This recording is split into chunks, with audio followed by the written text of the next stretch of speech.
God.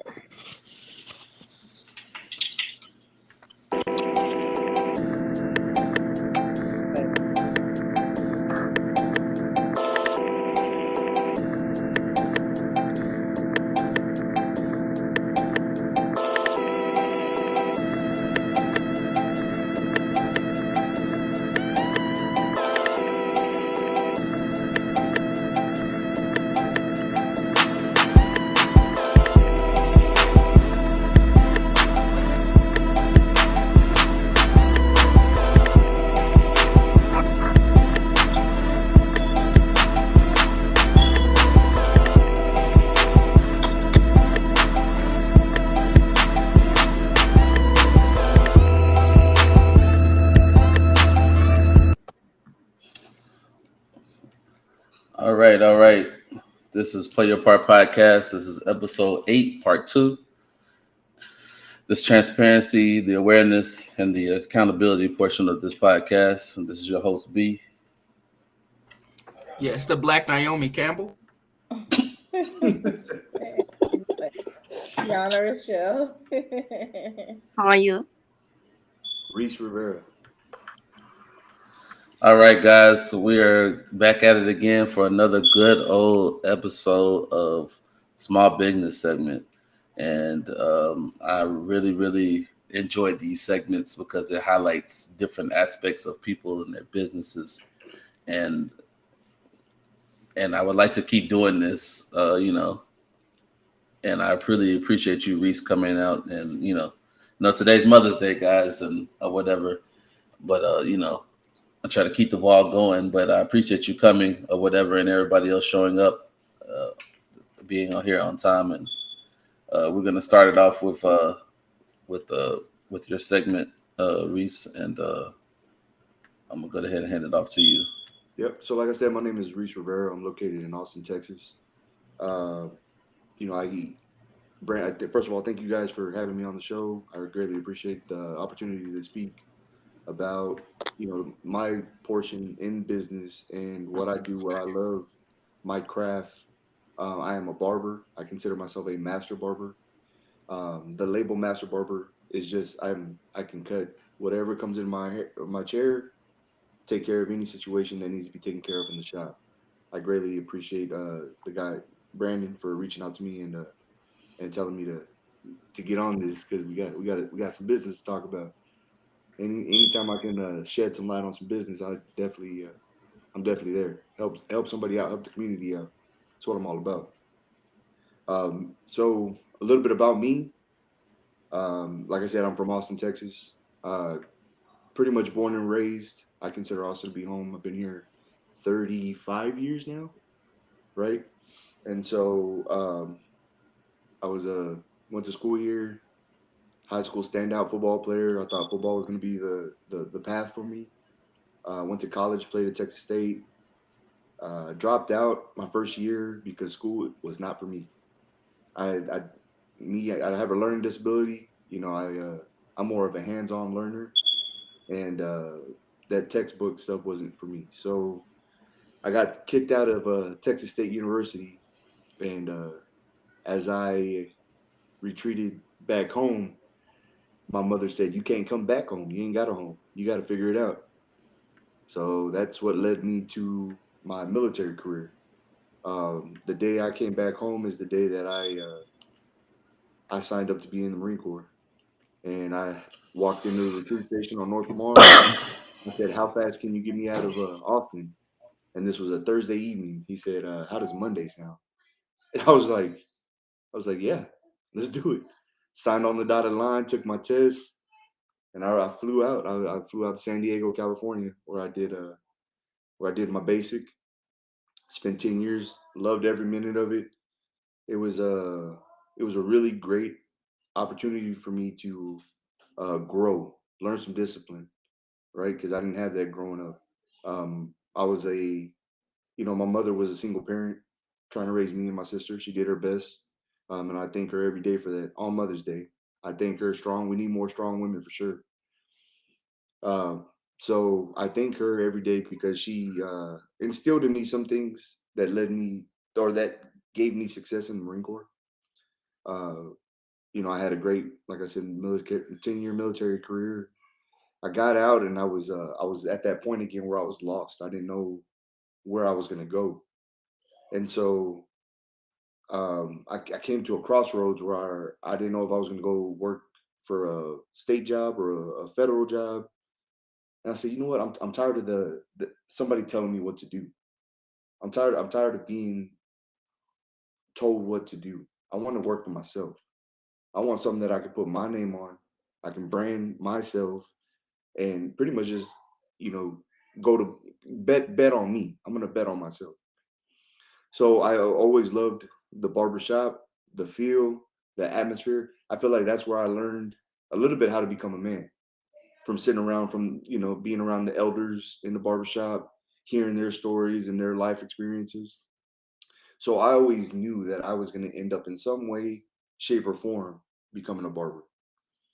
And that's what I do today. I mean, I've been doing it for almost 8 years now. And I loved every minute of it.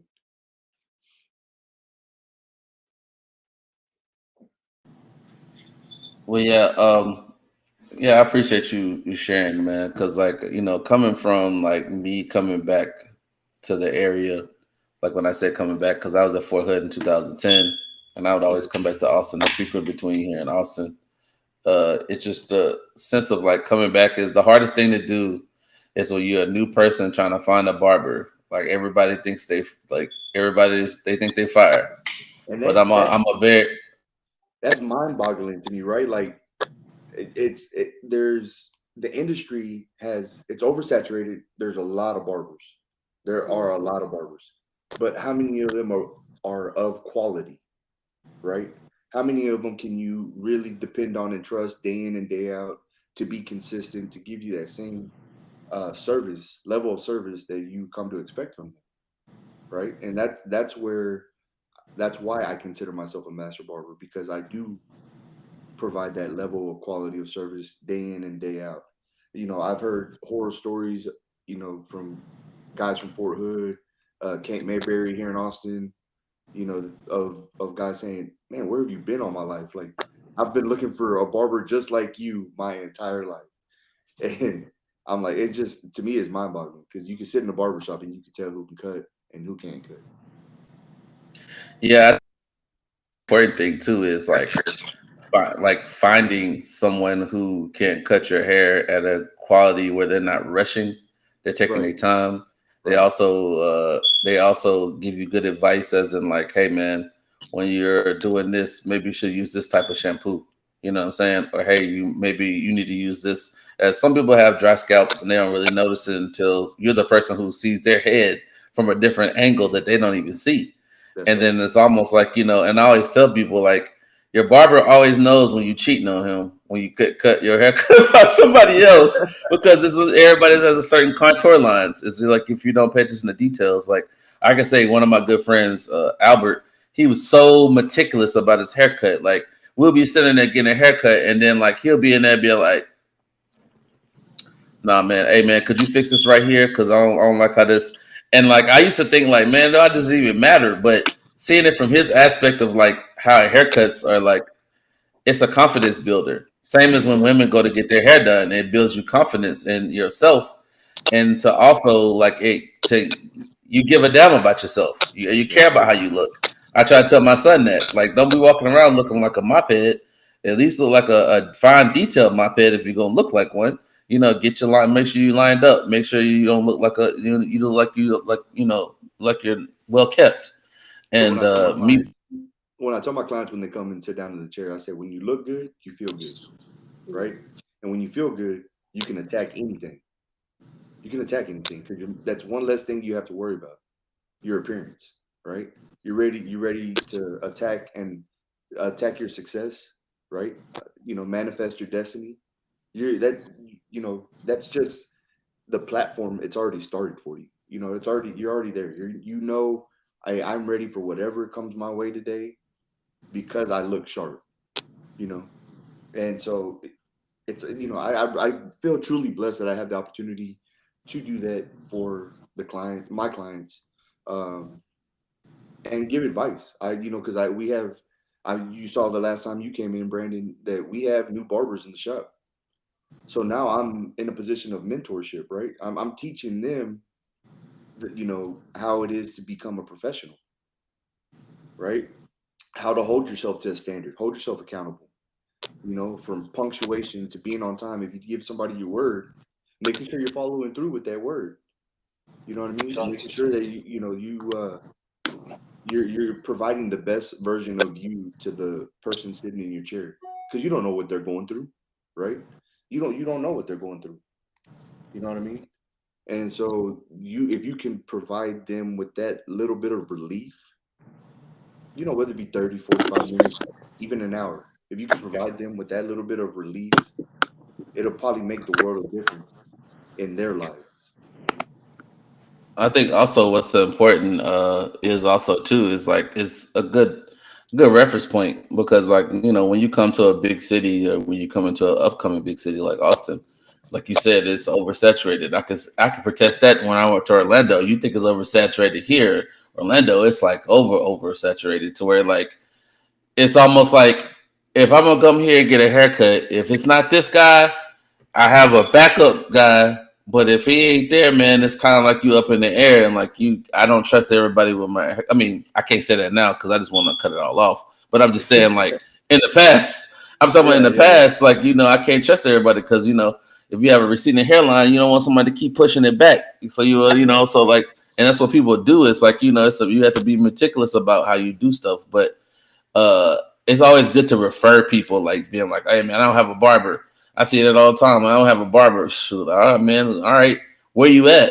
Okay, well, and like your location is pretty much centralized to where it's pretty convenient to get to where you're at. You know what I'm saying? It's not like where it's like somewhere deep downtown where it's like there's no parking, there's no availability to get there or whatever. And then also I would like you to like kind of highlight like I guess the process as you getting out of the Marines and then like choosing the You school, know, like schooling wise, like how did you that pathway?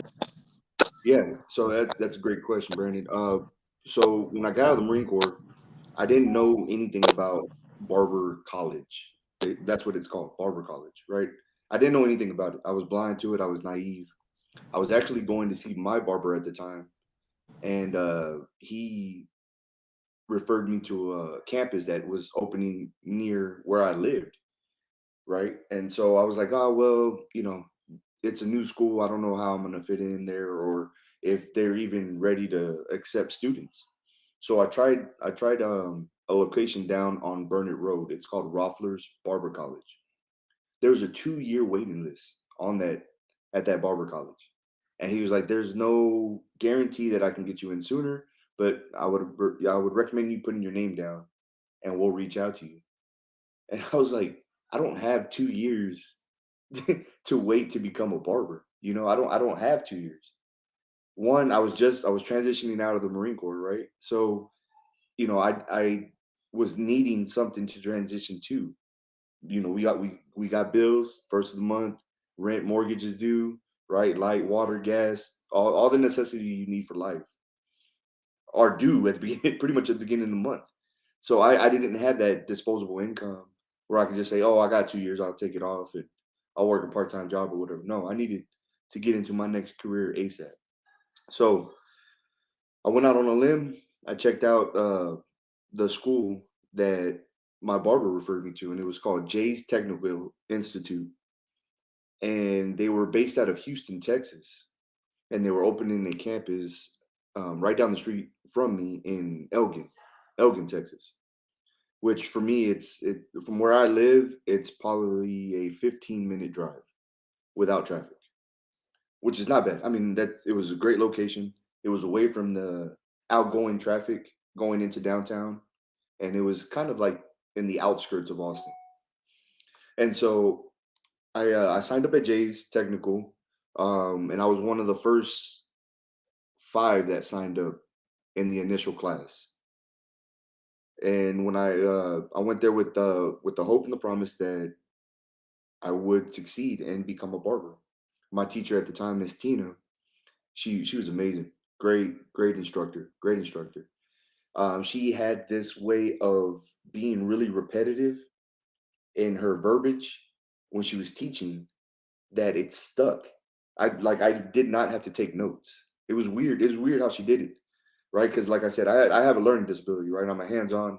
I told you guys in pre-production, right? I have a learning disability, and it's hard for me to read something and retain the information, right? And so I'm more hands-on. But the way she did it with her repetitive talk, and she was from Marshall, Texas, of all places. So if you don't know nothing about Marshall, Texas, there's a community of like 30,000 people, and everybody's related to somebody. So she had that country talk, right? And so she was real country, and real repetitive. Information stuck. I attended the Jay's Technical for a year, and I did have some bumps in the road. It shouldn't have taken me a year. It should have taken me 9 months. But the campus, because I used my VA benefits, they said that I had to attend the main campus in Houston for 3 months just to make everything look correct on paper through the VA, right? Because the new campus wasn't hadn't been approved for VA benefits yet. So they said, we're gonna send you to the main campus. Do you mind driving to Houston 5 days out of the week? I was like, yeah, I mind. That's a 200. I mean, that's a 2-hour drive, right? 100 and some odd miles away from Austin. And so, me and another cat, Adrian Benitez, we drove Tuesday through Saturday, 6 o'clock in the morning. Got there right when campus opened at 8 o'clock, and we went to school. We left. We'd come home every night, do it all again the next day. And we did that for 3 months straight. It was the worst 3 months of my life. I racked up so many miles on my car. Man, I needed tune-ups, oil changes, brakes, tires. I needed all the things you need to have a reliable vehicle. And I didn't have the income at the time. I was just relying on the VA benefits to pay me out, because we get BAH, right?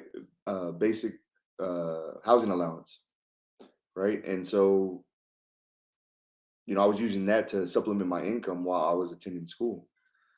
So, it was just that period of time. They really say if you make it through your barber school, you're already set up for success, because it's a really challenging time for you, because it's hard to work a regular 40-hour a week job. It's hard because you're giving them 40 hours already. So essentially you need 80 hours in the week to have income coming in, plus attend to your school. And it's the college side of it, the terms that you had to learn, everything's based off of sanitation, right? You don't want to be passing on bacteria and diseases on from client to client. So everything here in the state of Texas is based off of sanitation. They don't even care if you know how to cut hair or not. That's not their job. Their job is for you to learn the safety part of it. So, that they really harp on that. And 90% of the test is based off of sanitation. So, like I said, it took me a year to do. I knocked it out. I was the 4th graduate of Jay's Technical in Elgin, Texas, which I was pretty proud of, because a lot of the guys that I started with, I could see they're very successful to this day. And it was all because we pushed each other and we were striving to be better, right? We wanted to be that Instagram barber, or that Facebook barber. We wanted to be the next top dog to, per se. We wanted to be who everybody recommended everybody to. And Austin is a blowing up city, right? It's blowing up with all the tech that comes here. What do they call it? The Silicon Valley of the South.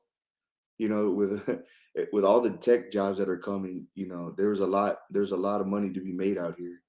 And it all started with just signing up for barber school. That same. It's so funny in like how things come full circle. The same person that you drove down there to Houston with is the guy you're working with right now. I work 2 shares away from him now.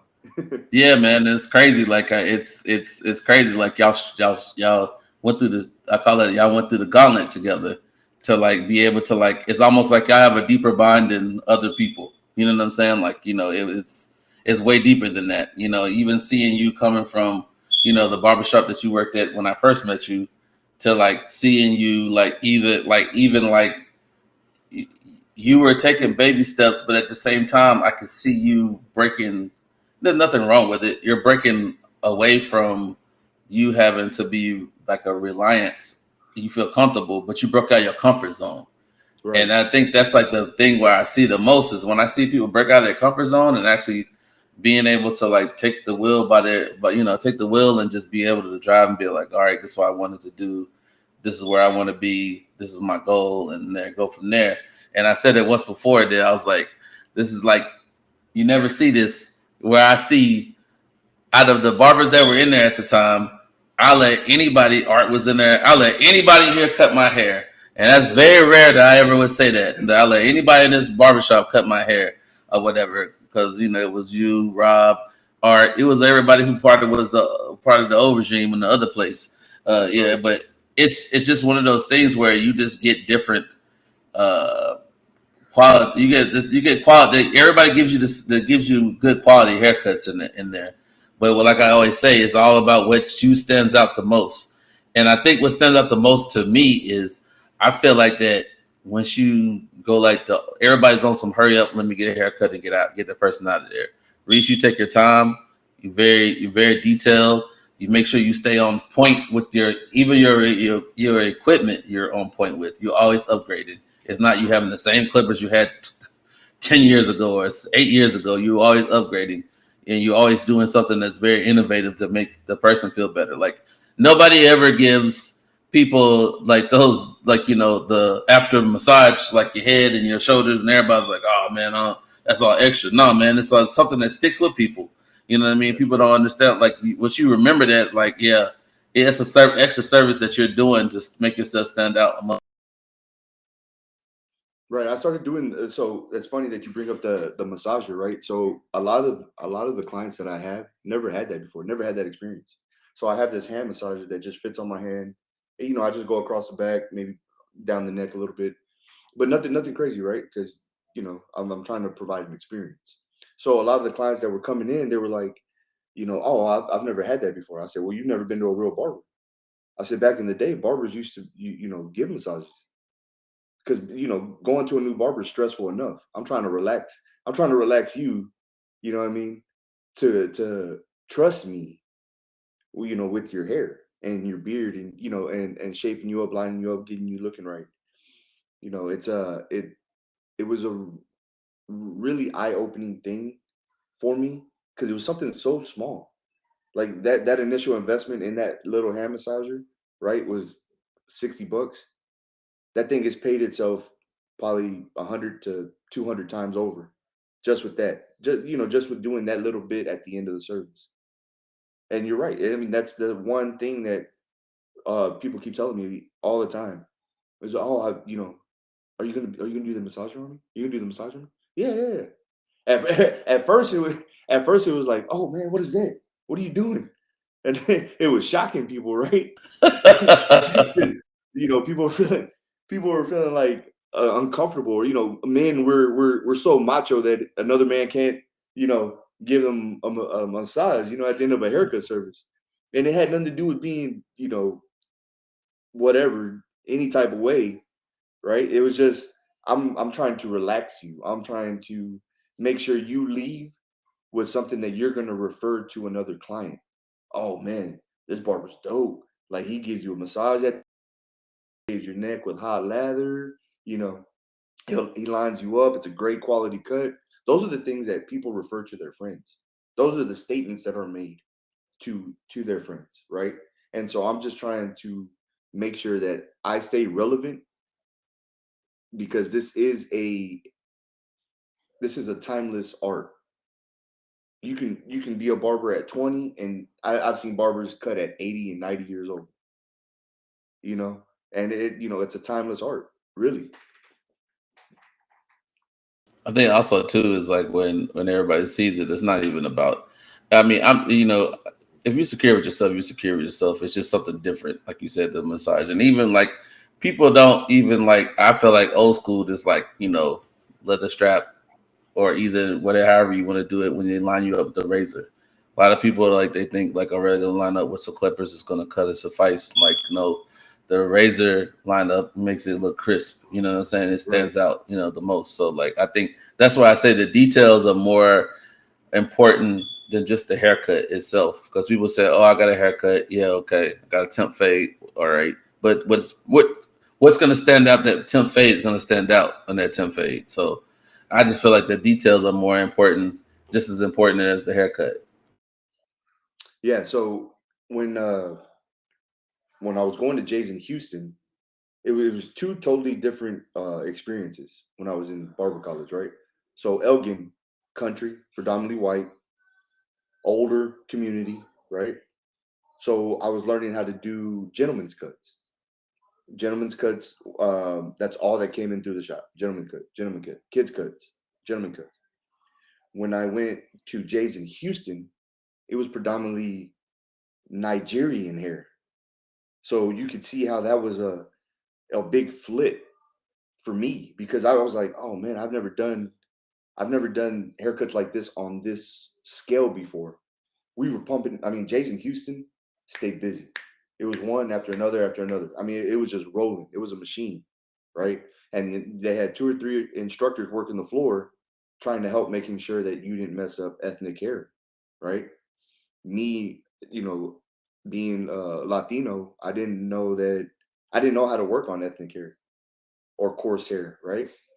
But I had a great instructor there as well that pulled the chain in a little bit. It was like, hey man, you just want to cut. You just want to cut everybody. You got to look at the texture. You got to look at the way it grows. You got to look at the pattern, right? The density. There's a lot of things with ethnic or coarse hair that you have to take into account, right? You can't shave the back of an ethnic person's hair, of the hairline, because they'll bump up, or underneath the jawline. You can't shave that on most, ethnic people, because that part bumps up, right? And so a lot of these things I was taught in Jay's in Houston. Coming back to Jay's in Elgin, Texas, it was more of the shaving, the art of the shaving, right? Learning my shave strokes, how to manipulate the blade, right? To give a hot towel shave, and then providing a gentleman's cut that allowed that man to feel confident about himself, right? And so I am blessed, truly blessed, to have both of those experiences and both of those instructors, because I truly believe it set me up for the success that I'm having now. Also, like you mentioned, the first shop that I worked at, Lewis's Corner Barbershop. Shout out to Louis Salinas, because he's a short little Filipino dude with Napoleon syndrome, right? So he taught me he taught me the discipline of how to run a barbershop, right? Because he was something fierce. I mean, Brandon, from coming in and your experiences and encounters with Lou. He Yeah, didn't man. play, bro. Lou don't play, man. Hey, Lou don't play. If you doing something weird and shady, he'll just Hey, he say, gonna call you out. "Hey," He he'll gonna call send you you a out, and that's it. It's a That's wrap. it. You keep internet, bro. Yeah, I That's done it. seen the episodes. That's like it should be a TV episode, TV show right there. His Hey barbershop man, alone. that shop was a reality TV show in itself. All the stuff that was said in that shop. Oh my god, man! But But that right there was a great example of when you got different type of hair coming through there. You just not only didn't have like you had the gentleman's cuts, then you had yeah, people the other ethnic type of hair. It was a good mixture to where you got the best of both of Jay's in that's one right. shop. You And know, I had it in one shop off the rip, coming straight out of barber school. I was like, man, and in volume. You want to talk about volume, bro? We'd have a 2-hour, 3-hour wait. People waiting outside the building to get haircuts, right? Because we couldn't do appointments. We were all walk-in shop. Walk-in, the term walk-in refers to coming in, signing your name on the list, and waiting your turn, right? Appointment-based barbershops, you can book in advance and you have an allotted time slot, right? Well, we weren't allowed to do that. We were in a 4-man shop, right? And we had to pump out people quick. I'm talking about 20, 30-minute haircuts, because we had a line that we needed to work through, and that's where I learned my speed from, because you saw how Rob cut, Robert Bartley, one of my mentors. I use that word loosely because he did teach me how to cut fast, right? But that's about all he taught me. He man, he can knock out a cut 10 minutes, edge up, have you crisp. And I was like, Rob, how do you do that? Like, how do you do that? And he said he learned from this Korean lady at Sue's, which is another barbershop here in Austin, Texas. And he said this Korean woman she taught me how to do it. And I picked it up and I ran with it. And I was like, wow. I was like, bro, you have to teach me your speed. You have to teach me that. I said, because that's a vital tool to have in the toolbox, right? You get those days where you're busy on a Saturday, Friday afternoon, and you're trying to work through a line. That's very, very beneficial to you if you have that speed. Not only for the volume of customers that you're having in, but the maximizing your income, right?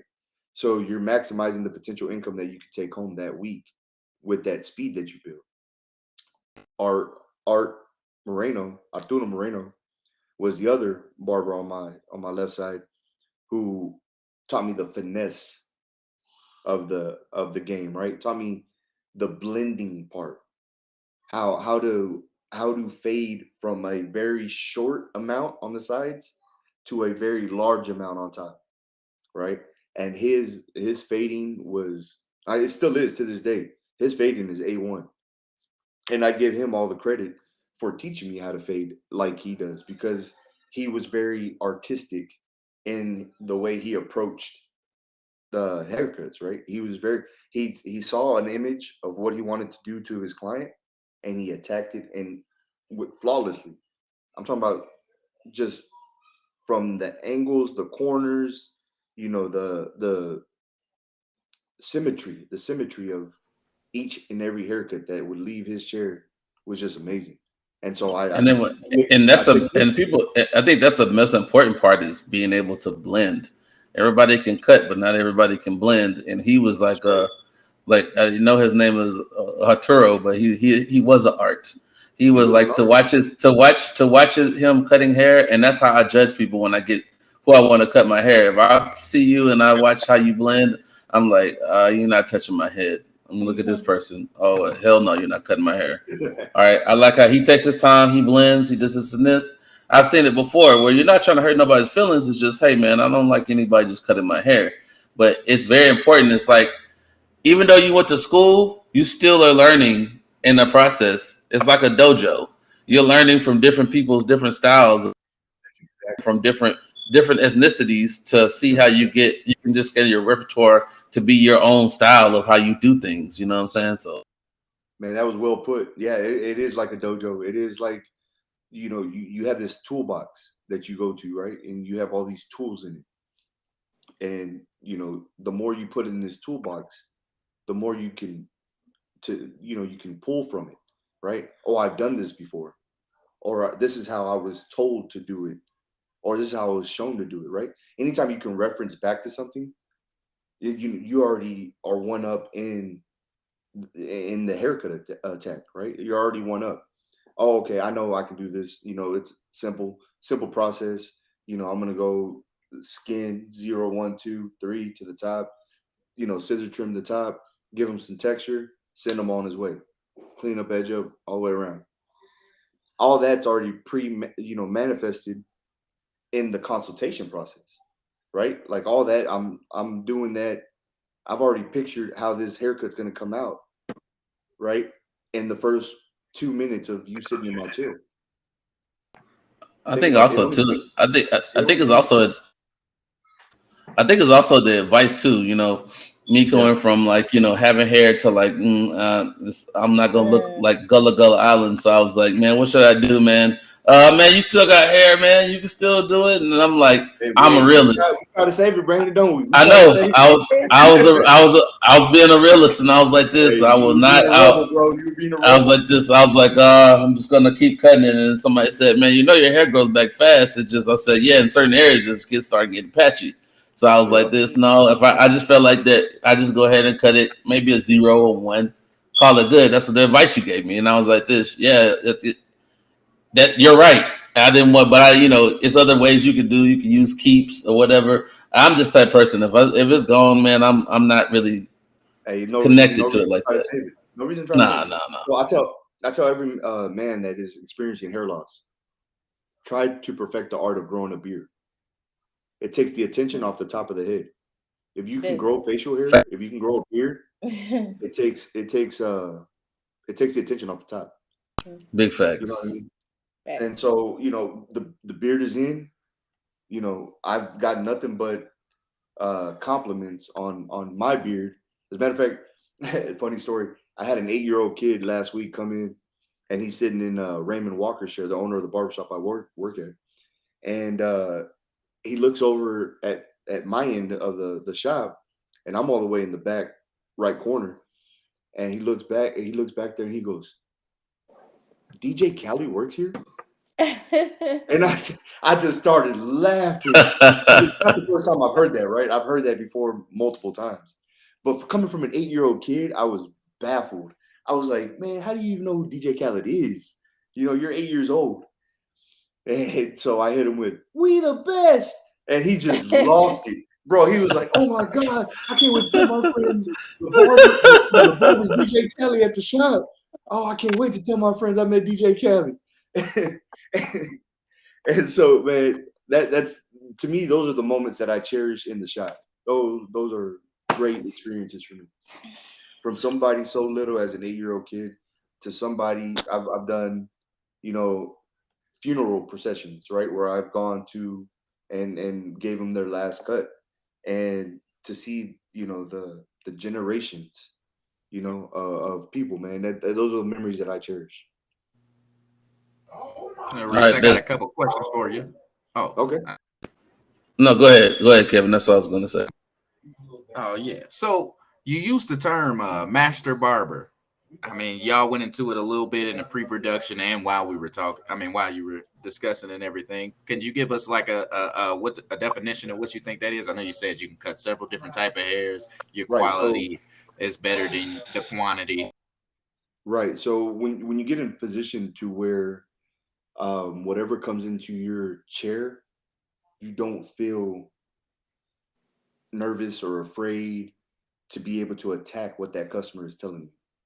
So you have to take the vocabulary that is coming out of somebody's mouth and replicate that into something that they want to present out of your shop, right? So I use the term master barber because I've mastered sanitation, which was the one thing that a lot of the state of Texas focuses on. I am very sterile in my process, with cleaning my tools, making sure I'm not passing on communicable bacteria. And B So looked like in he that really sense, agree with that part of it. yeah, I mean, you have to. It's a very, very vital part in barbering, right? Then I take that master term and I refer it over to, my haircutting skills. Well, like I said, whatever sits in my chair, I know I can accomplish that haircut with the tools that I've built over time, right? And there's several different facets to barbering, and once you master all those, then you can use the term master barber. From the art of shaving, right? The art of shaving, from the art of edging up referring to making solid lines without deceiving the person and pushing their hairline back, or bringing their arches over their ear too high and white walling them. You don't. There's levels to it, right? And once you reach a state of consistency, and dependability with your clients, then and only then can you consider yourself a master barber.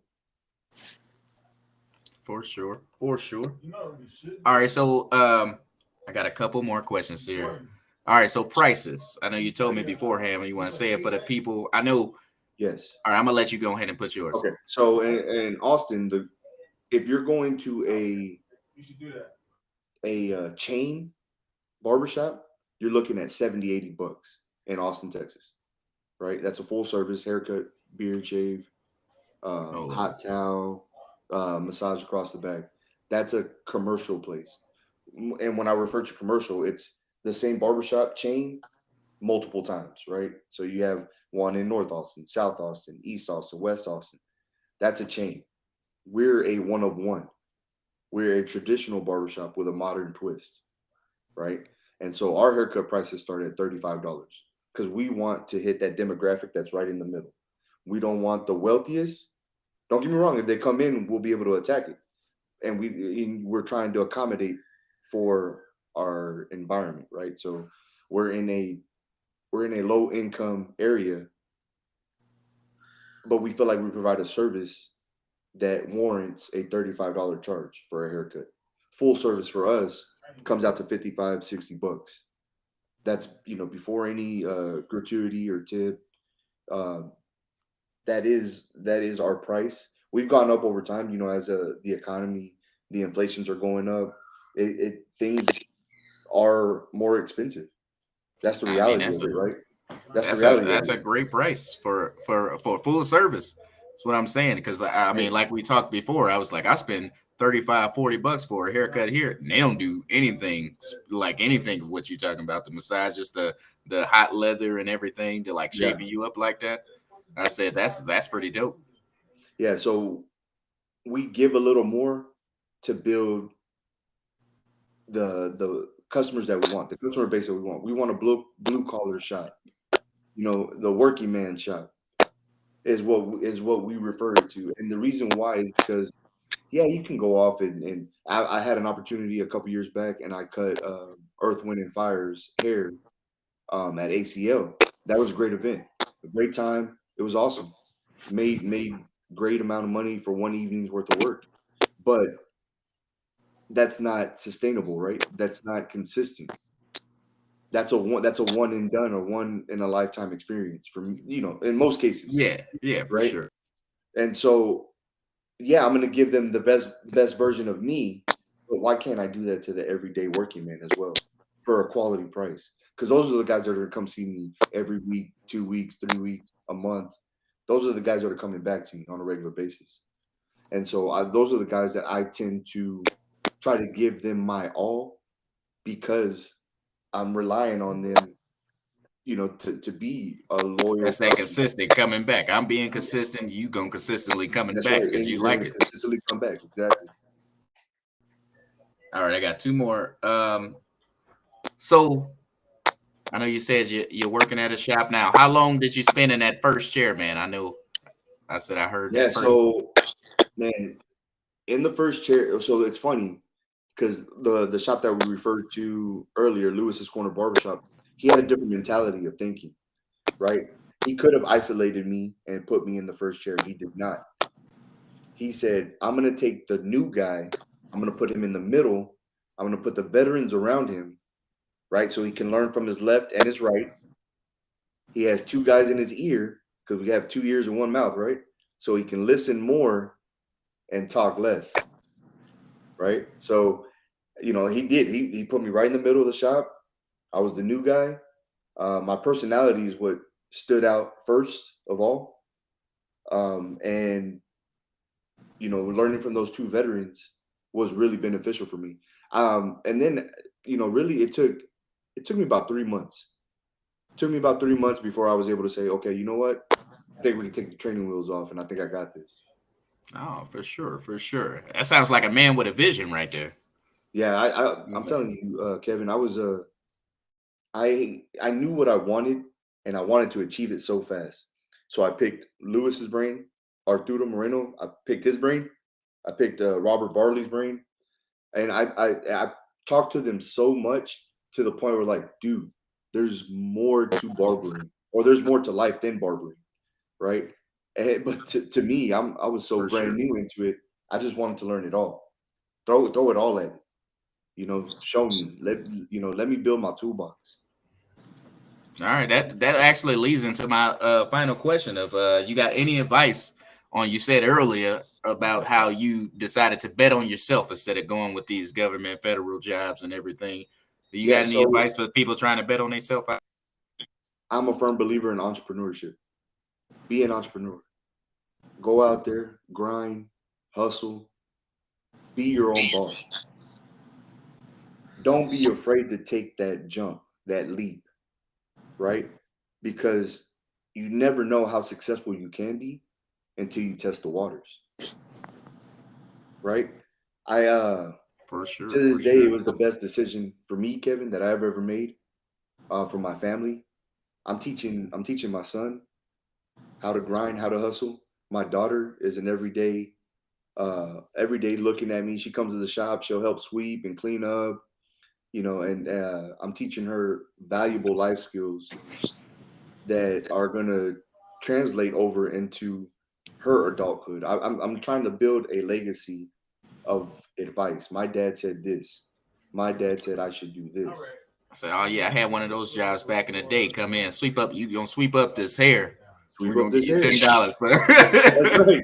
Hey, that's real, man. And we pay, and that's the thing we do too. So all the barbers will chip in at the end of the day. We'll pay the little, we call them 1099s. We pay our little 1099s. And they sweep up their hair. They're out there, they're grinding, and we've got it into a rotation now that each barber will bring in one of their kids, and they'll come in and take care of the shop, whether it be on a Saturday or Friday afternoon or what have you. But we're teaching the next generation work ethic, because I feel like that is something that we're lacking in this new generation coming up, is work ethic, commitment. Oh yeah, man. They got that what is it? 11-second attention span. Oh yeah, man, we got the YouTube attention span, right? So, these kids, all they want to be is on this little device, right? They want to be like this, right? They're watching videos, doing their thing behind the screen. Put that thing down. Put that thing down. Life is through the eyes. You have to live life and see life. If not, what are you taking with you? You can't take anything with you but the memories that you create, right? So, that's what I try to instill in my kids. The advice I would give to other people is get out there. Get out there. Don't be afraid of failure. Don't be afraid of failure. You're going to fall on your face. But the climb back up is always sweeter. It's always sweeter. You know what mistakes not to make. You know how to adapt and overcome now. And now it's worth it. It's all worth it. It's all you. It's your success story, right? I'm a firm believer that we can all have our own success story. You just have to put in the time and effort and energy to accomplish your mission. So Ayanna, Tanya, y'all got any questions for Reese over here? Was the transition, like when you got out the Marines, was it easy for you to figure out, or did it take you a little bit of time? It took me, man, that's a great question, Tanya.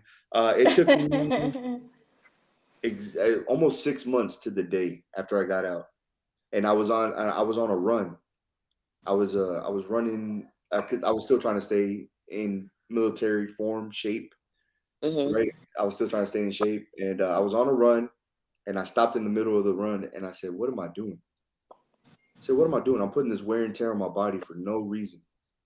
I said, "I could be grinding, hustling, making my income, getting myself put together." So, and that's when I had already booked an appointment with my barber, and he referred me to that college that we were talking about. So it was about 6 months, and the transition was hard because there was a lot of insecurity, right? Yeah. Where's my next check gonna come from, or where's the next stack of money coming from? I didn't know at the time, to be honest with you.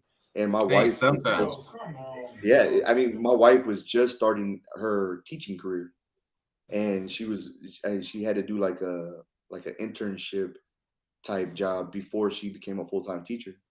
And so that was early on in the process too, when she transitioned back with me from California, and it was hard on her too. We were living with her mom and dad, and we were bunkered down, and it was really, really trying times. Those 6 months, it was nerve-wracking, to be honest with you, Tanya. It was really nerve-wracking. I said sometimes you need that run to reset. Yeah. to get your priority. The best ideas I've ever had have come when I was in the gym, or on a run, or just outside by myself on a golf course. Some of the best ideas I've ever had have come when I was just isolated by myself. Yeah. And I think that we need to sit down and reset the mind in order to have that clarity, right? Be able to see the vision. Because you can't see the vision, how are you going to attack the vision? How are you going to make that accomplished? I thought you was going to say have the vision. I said, that's it right there. If Right. you can't see it, how you going to have it at all? That's right. You out here like Stevie, you know what I mean? Yeah. So now that you just opened up your own shop, right? No, so I'm in the process of opening up my own shop. Because that was going to be my next question. Where do you see yourself in the future? So I gave myself a 5-year plan. So I considered myself to be a master barber probably about 2 years ago, right? Okay. And that was right around the 5-year mark for me when I gave myself the title master barber. So I gave myself from then a 5-year plan to become my own owner, because I want to leave a legacy to my kids, right? Yeah. Everything's about leaving a legacy to them, to say that's my dad's shop. That's where my dad's shop is. Or have my son or daughter be a barber and they take it over one day, and it be a family ran operation, right? I don't want to get into the chain, like demographic of it. I don't want to open multiple. I'm a big fan of one. Yeah. When you walk in the shop, Tanya, you're gonna see me. You're gonna hear me talking in the back, right? You're gonna get my personality day in and day out. That's what I love about having my own shop, is the atmosphere that I can create, the legacy I can leave behind. It's the quality over quantity. So it's quality over quantity. That's right. I'm trying to build relationships that are going to last a lifetime. Like these people that, my clients and my customers, I want them to be a part of my extended family, right? Because a barber knows everybody. You don't believe in walking to a barbershop. Oh, I got a guy. I got this guy or that guy. Yeah, man. You get so much knowledge out of there too. Like, because there's a lot of stuff I didn't even know, and Reset put me on stuff, and it was VA stuff that I didn't know about. And I was like, man, if I would never came in here, I would have been walking around lost, not knowing anything. When you were buying your house, Brandon, and we were talking about all the VA, the loan process, stuff like that. Bro, I learned that from gonna pass on my info, Brandon, after this podcast. Oh yeah, most definitely. Yeah, he told me he put me on to every last step that I went to get to house, and then also too to continue on and also the benefit part, like as in me being 100% and being able to go and get my master's, because that was my next step was all right, I want to get my master's. All right, I don't want to be out of the pocket. And then he told me the whole, thing about, going to default when I'm done. So I didn't even know anything about that. And if I would have never went to the barbershop, I would have not known anything. So it's that's why I said it's God puts you in places and put people in your path for you to learn. It's all about if you're going to receive it and actually execute it is a whole nother thing on you yourself. Because I even spit it out saying yeah, Reese, I want to be a barber. And I wasn't just saying just the front, but I was trying to convert you into becoming a barber. Yeah, and it wasn't like I didn't want to do it, but it's just about timing and placement. You know what I'm saying? It's not like I don't want to do it or something I don't want to do. It's just I have to be at a certain point in my life to where I can be okay, if I want to do this, then I'm going to have to be here. And then once I get to here, then I'm going to come put my whole 110% in to be able to do it, because I don't want to have to do it. And then also it's a whole lot harder to do going to part-time school than it is fully putting yourself into it. Because Yeah. part time, it's gonna take you like a whole lot longer to do it. And I was like, no, Then full I'm a type. time. I'm gonna do it just like I did the military. I'm not gonna go to reserves. I'm gonna do active or nothing at all. So That's right. Facts. Well, that's what I was asking him. That it kind of brings back to the whole transition thing. Like that's why I was asking him because it goes into like the whole transition of when you get out the military, you kind of faced with the whole thing of, dog, okay, I don't even got this structure no more, like this stability no more of like a steady income. So it's kind of like, what am I gonna do? Type situation. So So that's why I was asking him. And then it's kind of like it helps you find who you want to be. Like you basically have branded yourself to like, hey, I'm gonna be a master barber. Like this is what I want to do. And you did it. So that's why I was asking you about the whole transition and how long it took you to, basically realize that that's what you wanted to do with Yeah, so and that's where type situation. I had to find myself. Yeah. I gained that discipline from the Marine Corps. I Yeah. gained that discipline, and I used that as my building block, right? To if I have the discipline part, I can focus on attacking everything that I envision, Mm-hmm. right? And that's where being in the military, I'm so grateful because it made me a man. To be honest with you, it made me a man. I didn't Facts. have a father figure, in my life. The military was my father figure. I gave them the best years of my life, my 20s. I gave them the best years of my life. And in turn, it gave me a wealth of knowledge, it gave me a wealth of confidence, and I used those things that I learned to transition. And I knew I was going to be all right. It was just a matter of when. How long is it Yeah. going to take? you know. And I am forever, forever grateful for my military past. I'm a firm believer that everybody should serve the country at least 2 years to build I believe that that too. discipline and confidence. I think you do a 2 year stint in any branch you choose, you're going to come out a better individual, a better productive member of society. I don't remember the country off the top of my head. One of them has like a 3 year Israel, mandatory sentence. Yeah, Yeah. that's what I wanted to Yeah. Israel, say. It's a I didn't country want out to there say anything to be that it's wrong. mandatory. Oh yeah, Israel, Yeah. Israel 3 and years. Turkey are two countries that it's mandatory 2 years, 2 to 3 years. Mm-hmm.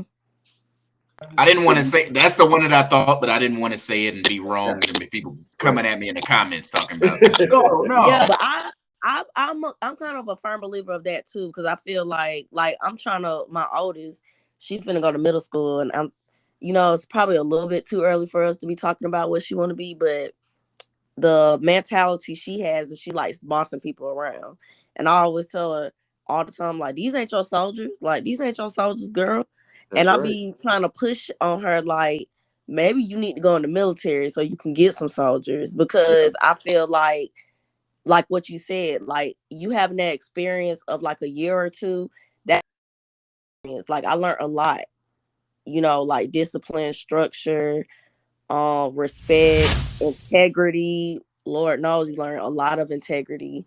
Like it's just like those tools that you learn that you apply. And then it's kind of like it helps you with real life stuff. Like when you get to your breaking point in real life, you kind of go back to your military training of yeah. like, You refer back. man, Yeah, I remember when I was in basic training, or I remember when I was on this, um, this in my deployment. I remember when I was at this breaking point, and this yeah. In a certain crappy extent. situation. Yeah, Yeah, when you get to a certain situation, you're like, oh, I done did this before. This easy. right. This too easy. And it helps you get through it because it's like you done did it before. You still might cry. You still might break Oh yeah, down, for sure. but you definitely know like I'm gonna get through it because they push you so much that they push you through all they just push you so far Right. mentally and physically that it's kind of like nobody can really break you at that point. That's You real. I know how mean, to push through it. and if you really, use the tools that you learned in the military, life is a little easy. Yeah, Life is a little absolutely. easy. Like you can kind of see the way the path is going to be, for you, and it becomes a little easier. You know, okay, I was in a crappy situation back in 05. I'm not gonna. I know I can overcome anything else. You know what I mean? So a little bit about my military past is I've been blown up. I've been hit with an IED, and I've been shot in the torso.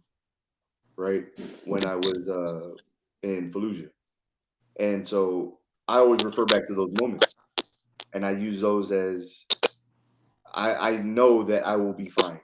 This is just temporary, right? The pain or the suffering that I'm going through right now will never be like it was then. You know what I mean? And so I always use that those two specific incidences to sum up my military career and how I use it going forward. That's awesome.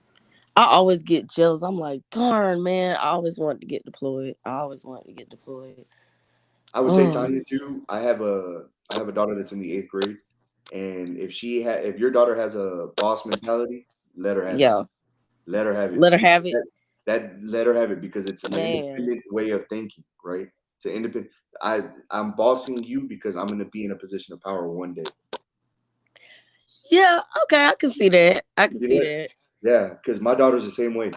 My daughter, Dad, you acting out. Dad, you need to get right. Oh, you're right. And she always she definitely zones in on that with her younger siblings. She be like, "Stop! Y'all need to listen. And I'm like, "Girl, you not nobody's soldiers. Like these ain't your soldiers. Like you ain't nobody's You soldiers." always, you gonna have a rebel too. She be giving And me it's called, flashbacks, B. I be like, you "Girl, who you talking to?" you always have the rebel, and the rebel's called Nala, and she gonna be like, okay, whatever. I'm still not gonna listen to you, but okay. Oh yeah, Nala, she don't be hearing none of that. She be like, yeah, whatever.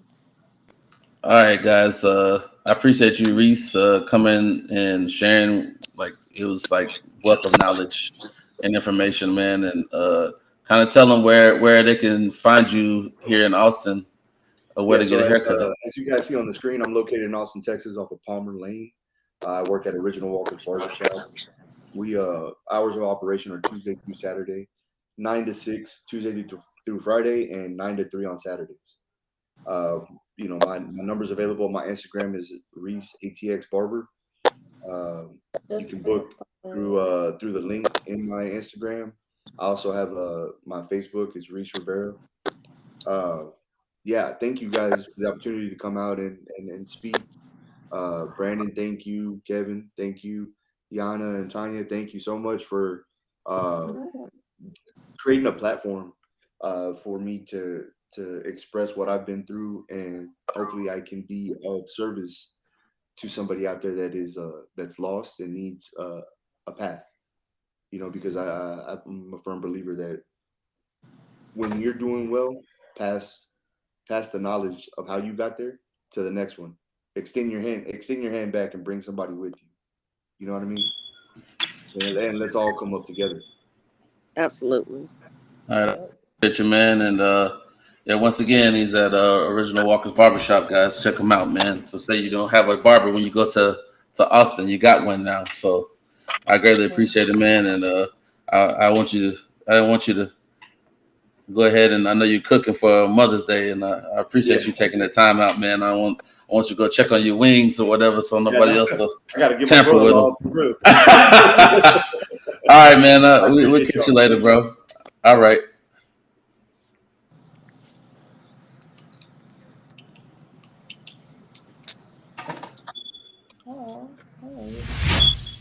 All right, guys. Getting to that topic, we'll go ahead and start with Ayanna. This want to let everybody know the month of May is Mental Health Awareness Month. So stop and take some time and reflect on yourself and fix on what you need to fix on, because a lot of people they take it for granted for what these awareness months, and they think it's like, man, I don't need no help. I'm good. That's your problem right there. You're not good. So sometimes you need to take out your time and be able to not just physically treat yourself, mentally treat yourself, and be aware of what your issues and problems are, and just kind of attend to them, because it's very, very grave for you to do that, to be able to have a better communication with other people, to better be even to you'll be to have a better relationship with yourself. So yeah, I just want to make sure that everybody knows that we're going to be typically covering topics with mental health this month, and I want to go ahead and start with Yana's topic for this month. So I just have a couple of little stories. Well, it's actually like two in one. So happy Mother's Day to all the moms today. Thank you. Thank you. I tell you what, these kids are getting on my nerve. So one of my articles today in honor of Mother's Day is about maternal mental health, since this month is mental health awareness. There's not a lot of programs that are targeted towards postpartum care. Um, and I say postpartum care, I mean care not of just the baby, but the mom mentally. A lot of people don't realize, but when you are pregnant, there's just so many hormones that are going on for nourishment of you and the baby. And then once the baby is no longer inside the womb anymore, then your body kind of goes through kind of a bit of a shock, because what it was feeding on is no longer feeding on. And so this can have a lot of mental health effects on a lot of women, and a lot of women don't get that extra support that they need postpartum. So there is a program here in Austin, where I live outside of Austin, that they are piloting this fall for postpartum mental health. So basically, the program that they are doing here will have a doula, and it will have somebody, a mental health therapist, check on the mom weekly up until it's time for her to go back to work, if she is a working class mom. And I thought this was a great program. It just gives another outlet for moms that have to deal with all those emotions and feelings and thoughts and things after they have a baby. Having a baby is beautiful, it's great, it's nice, but it's mentally draining. And that's the part that a lot of people don't talk about. They're so caught up with the pregnancy and the woman having a baby and feeling like she should be happy. And sometimes it's just not the case. And so I really appreciate them having this type of program that they're going to start. I think it would do some good. Most of the people that are my women's unit at the mental health hospital I work at, they're there for postpartum depression.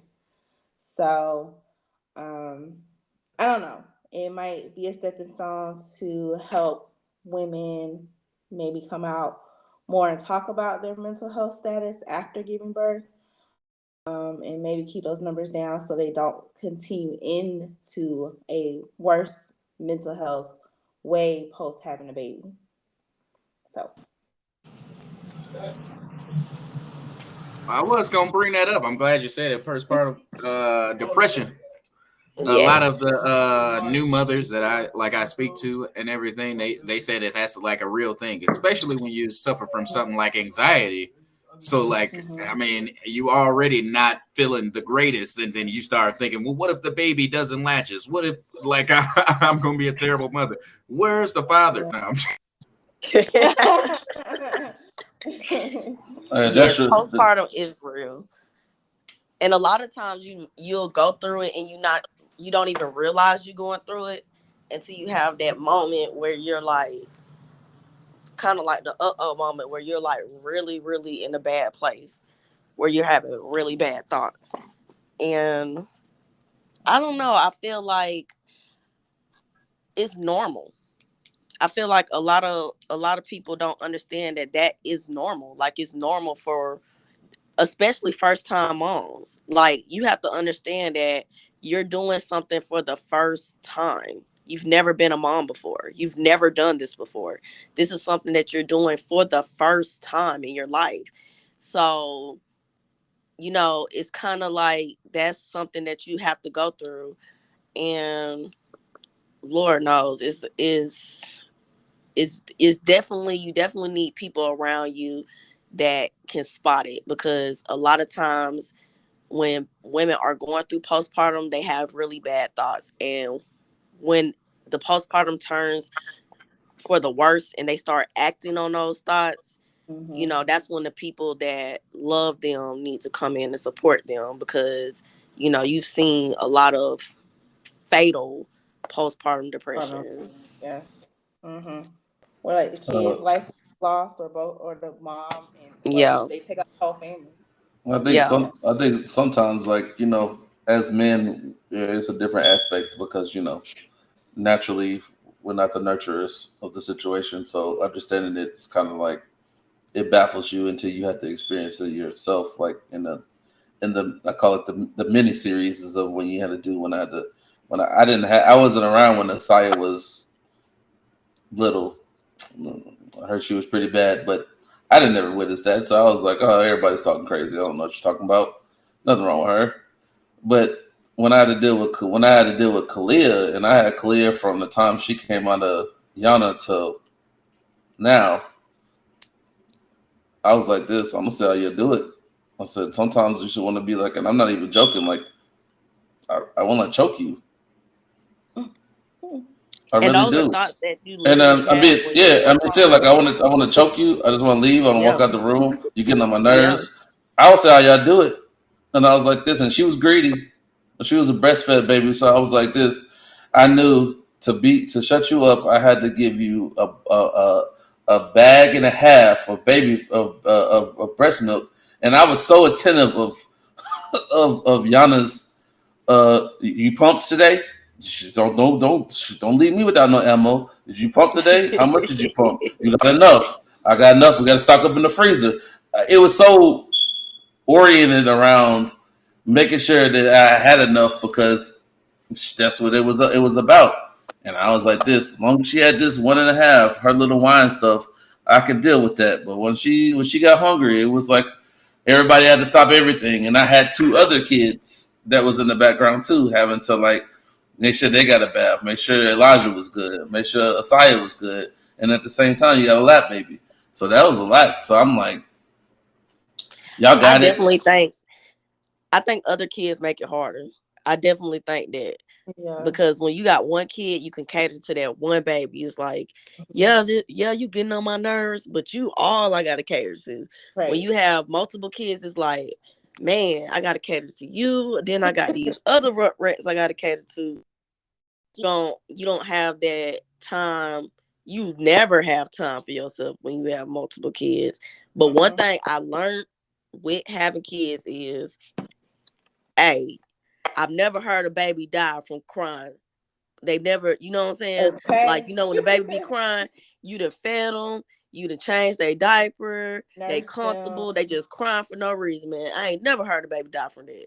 So that at that point, it's like you just have to be like, you know what? I'm gonna leave you right here crying. Yeah, You'll get because tired. You'll go to sleep. you're showing them independence. Number one, because I can't Yeah, pick you up. I'm not me personally. I'm not going to pick you up every single time. I'm gonna sit there and look at you like you're looking at me. Like I pick you up to feed you and like let you have some tummy time. But beyond that, hey man, you can sit right there and cry all day. I'll just go ahead and tell you, hey, you either watch this TV or I'm gonna turn it up loud enough to where I can't hear you. Then you're gonna be like, oh, okay, I guess he really ain't paying attention to me. yeah, Okay. you harsh. Like, Hey, dang, hey it man, is a baby. It's a baby. yeah, I understand that, but we have to And as we kids. have to understand that hey, so for this everything to work, it's not all about each other. I'll try to help you, you help me. But if you try to get loud, hey, I'm gonna tell you right there, I'm gonna talk to you just like I'm talking to y'all. Hey, This man trying I to done, rationalize with the baby. I Right. done And fed let me you, tell you, watch this. I done changed you. I Ain't nothing did wrong with you. not Just sit know here, him. all right? It's just a coincidence that his story of my children matches up, because I would never do something like that to my children. This is why Brandon not having another one. See, there you go. See, y'all gonna be like, oh hell no, it's just this dude. Just leave the Is baby it sitting. true? Oh no. Is it true? Because for some reason, like when babies are crying or they doing all that yelling and stuff, I can just like black all that sound out. I'm just like, yep, Oh, they you crying. I hear them definitely, over there. yes, Yeah, I don't want yes, outside. But brother. I'm You saying definitely mothers ignore can't kids. do that.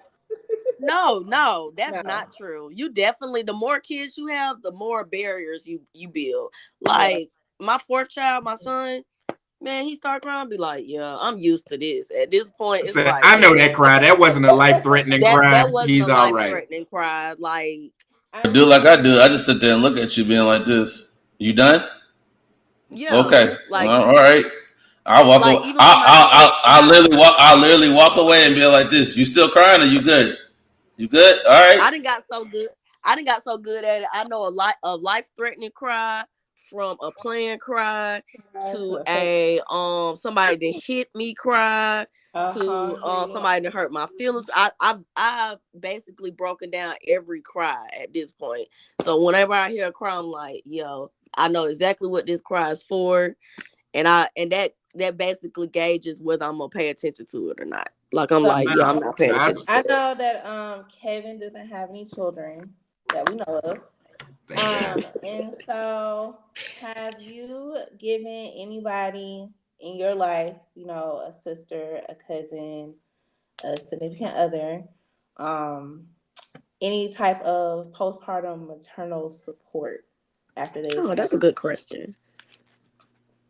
Oh well, I want to let everybody know I'm a terrible person. Oh my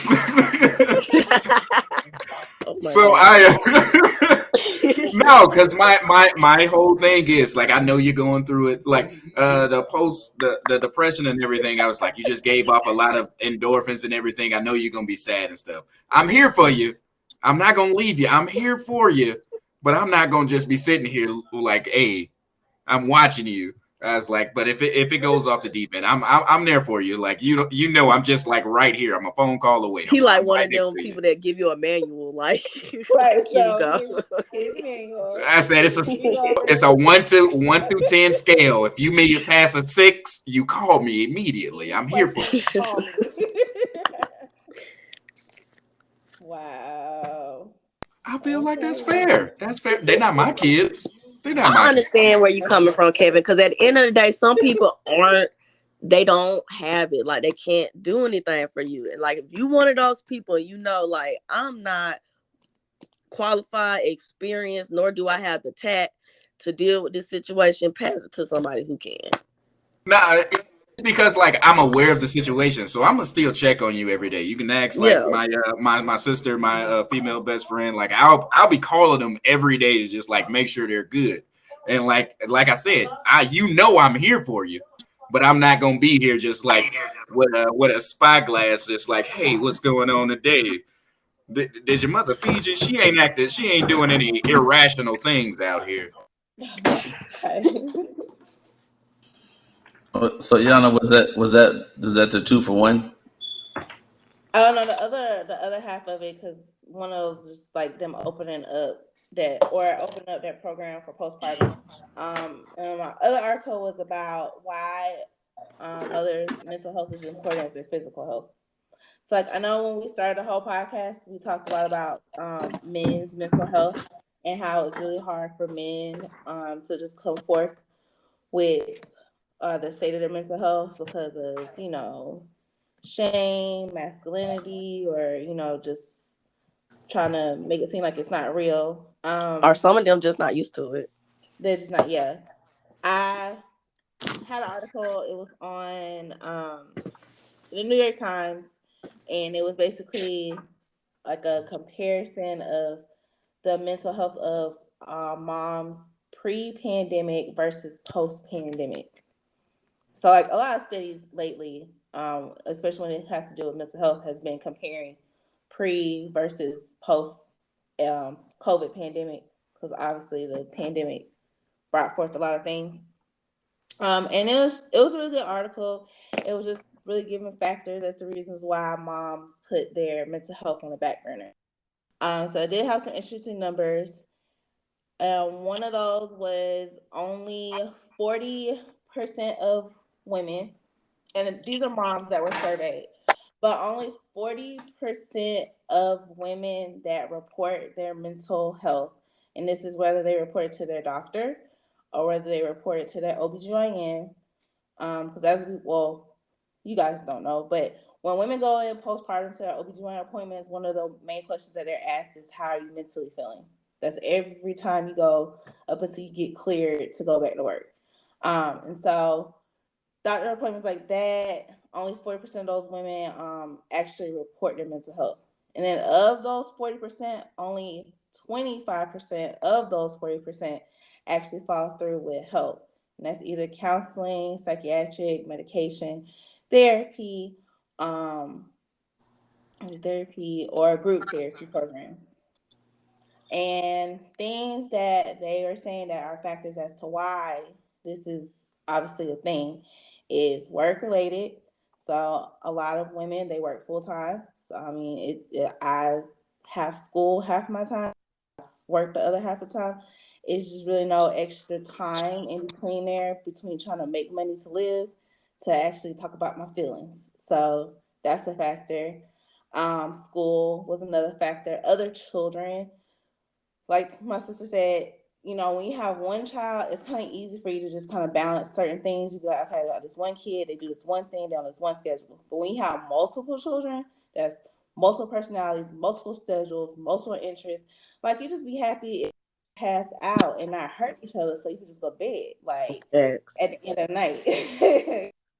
But my feelings, I'll cry over a glass of wine after y'all go to sleep. Facts. Like, so that's another factor. Another one is just like family relationships. So this is anything from to marriage to post family. So that means family reactions from mental health. As Black people, we don't take our mental health seriously. When we compare ourselves to other ethnicities, we are that bottom tier group of people that actually puts forth the effort to do something about our mental health. And so that taboo or that family, not having that family support was another factor in why women don't take time for their mental health. Um, I think that was the last one. So they were saying that because of all these factors, women have a tendency to just suppress. And of course, we all know what happens when you suppress things. It just builds up over time, like the little Lego skyscraper, and then all of a sudden, it just like a freaking volcano that you just can't put the lid on top of it. So this article basically just wanted to highlight it. It gave great resources at the end of it of what you can do. Now because of the pandemic, there's a lot more resources, or I think people take people's mental health a lot more seriously. And that's kind of sad that something sad and tragic had to happen for, Bob, your boss, to be like, oh dang, it does take a lot for Kiki to get Hey, here. now. Let's remain optimistic. So Everything happens for a reason. I wasn't saying that. That was my second part. I mean, it's great that something great happened out of it. I mean, y'all are ex-military people, and y'all all know that somebody has to die during a safety training for it to not be a thing. That's true. So, so That's The, true. the sacrificial lambs, as I call It them. has to be a sacrifice. A don't sacrifice. do And what it, Sergeant Smith did. yeah, Don't do and they still go back and do it anyway. But yeah, okay. So, and so it gave some great resources for that. Most of it was virtual. There's a lot of people that have taken up the option of doing virtual therapy. I did, but I do virtual therapy. Me too. So just putting a message out here on this Mother's Day that, motherhood is a journey and it's a beautiful thing. But we can't be great moms if we don't take care of ourselves as women first. My best Absolutely. boss ever told me that I am not a good coworker for her. I'm not a good employee to her as my employer if I can't put out my best product to be that role. If Absolutely. I feel like we put on a lot of hats, like you were saying, like you're a mom, you're a wife, you're a sister, you're an aunt, you're an employee, you're a student. Like you wear a lot of hats. But the most important hat that you wear is a woman. Like that's the first hat I put on. Before I put on all these other hats, the first hat I put on is I'm a woman. So I have to take care of my womanhood. Like I have to. I have to engage in my womanhood. I have to figure out how I'm going to navigate my womanhood before I can play all these other roles.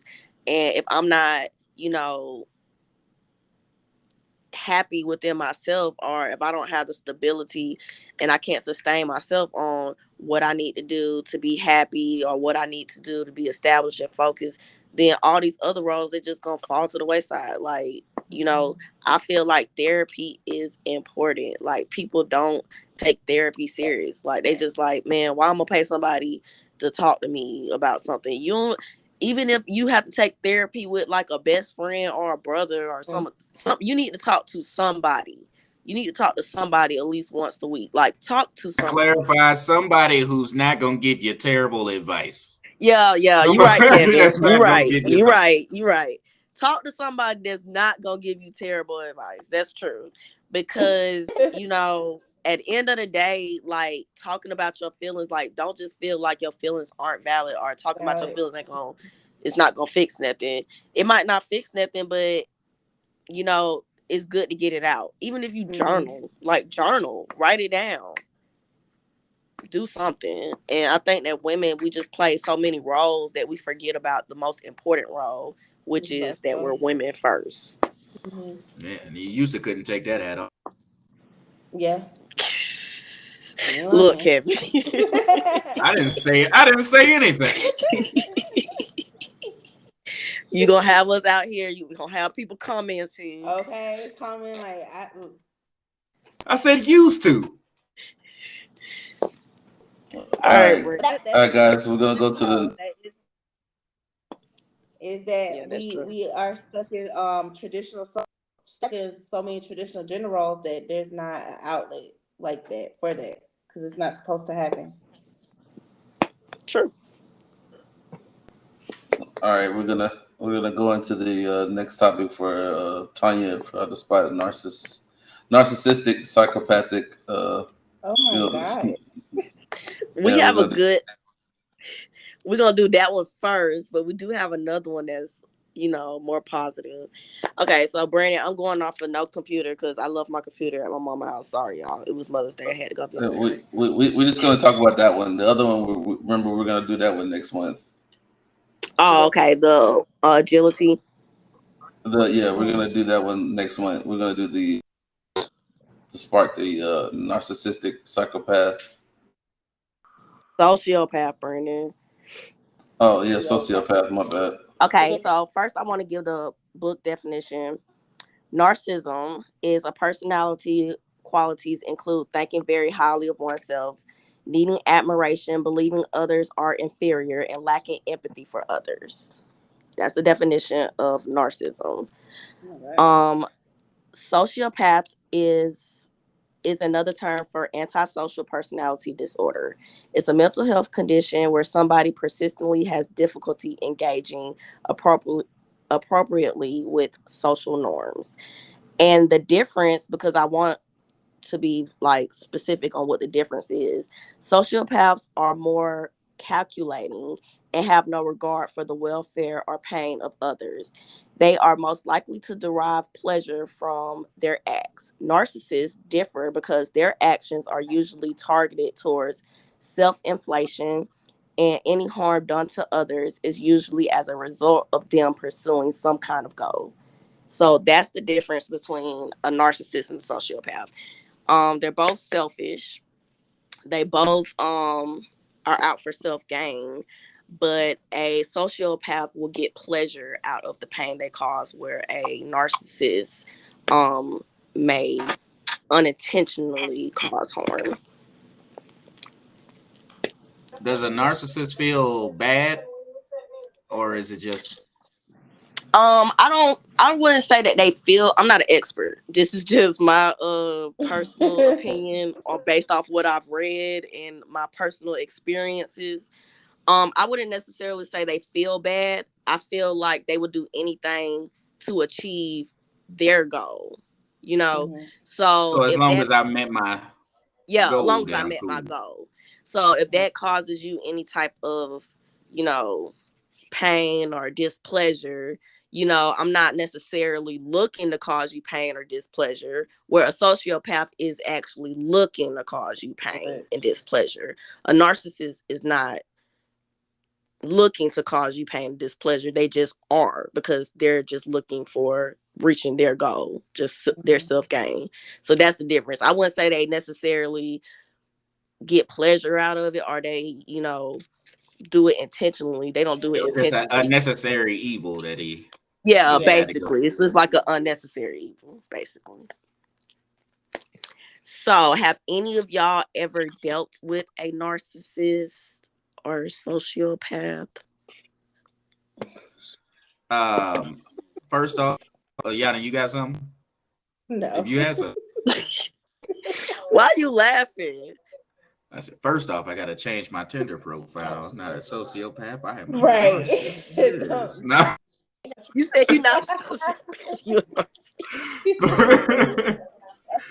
Nah, but definitely narcissists. I mean, they're easier to spot because like you don't know for sure. Like a sociopath, I mean, as you said, they get pleasure from giving other people like setbacks and pain and stuff. So, I mean, that's a little we're not harder talking to. sexually either, Kevin. So Oh no! What? Come on! I want to take that off. I was talking about financial gain, Well, you know, in your career. You were talking about Tinder accounts. And that was a joke. I was just messing around. Why would I put that on my Tinder profile? What is it, dominatrix or whatever? My Tinder profile says I want somebody to rub oil in my hair, and I've never seen a Hunger Game. That's all it says. I was hoping for the best.